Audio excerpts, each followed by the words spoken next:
नमस्कार। स्वागत है आप सभी का ब्यांश स्टोरी चैनल पर।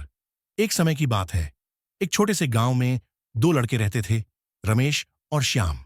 दोनों की उम्र लगभग एक ही थी और वे एक ही स्कूल में पढ़ते थे, पर उनकी जिंदगी बहुत अलग थी। रमेश एक अमीर परिवार से था। उसके पिता गांव में सबसे बड़े किसान थे और उनके पास बहुत से लोग काम करते थे। उनका घर बड़ा था, खूबसूरत बगीचे और कई कमरों के साथ। रमेश के पास हमेशा नए कपड़े होते थे, उसका लंच बॉक्स भरा रहता था और उसके पास एक साइकिल भी थी, जो गांव में बहुत ही दुर्लभ चीज थी। वह हर दिन अपनी साइकिल से स्कूल जाता था और गांव के सारे बच्चे उसे हैरानी से देखते थे। वहीं श्याम एक साधारण परिवार से था।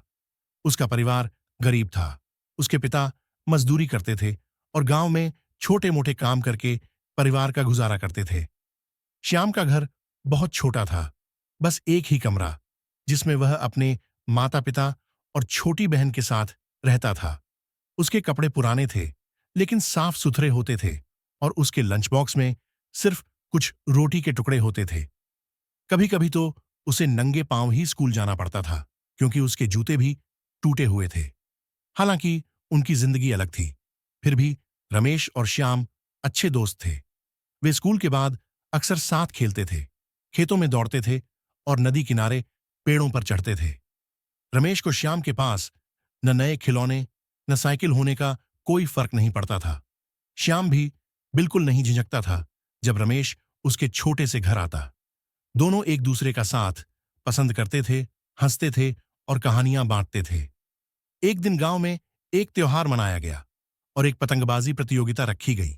दोनों लड़के इसमें हिस्सा लेने के लिए बहुत उत्साहित थे। रमेश के पास सबसे अच्छी पतंग थी, एक रंग बिरंगी पतंग जिसका लंबा पूंछ था और जो हवा में बहुत ऊंचा उड़ती थी।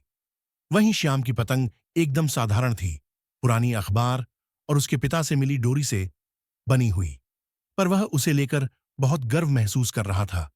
जैसे ही प्रतियोगिता शुरू हुई, रमेश की पतंग बिना किसी मेहनत के ऊंचाई पर उड़ने लगी, जबकि श्याम की पतंग उड़ने के लिए संघर्ष कर रही थी। लेकिन श्याम ने हार नहीं मानी। वह लगातार कोशिश करता रहा, इधर उधर दौड़ता रहा और एक तेज हवा के झोंके का इंतजार करता रहा। आखिरकार उसकी पतंग ने हवा पकड़ ली और ऊंचाई पर जाने लगी, जिससे सब लोग चकित रह गए।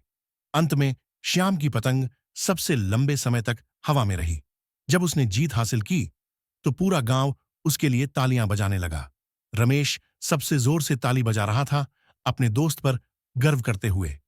श्याम बेहद खुश था, लेकिन इनाम के कारण नहीं, बल्कि इसलिए कि उसने वह कर दिखाया जो उसने सोचा भी नहीं था कि वह कर सकता है।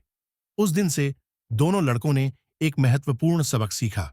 रमेश ने सीखा कि खुशी सिर्फ सबसे अच्छे चीजों के होने में नहीं है, कभी कभी दूसरों की खुशी में भी हमारी खुशी होती है।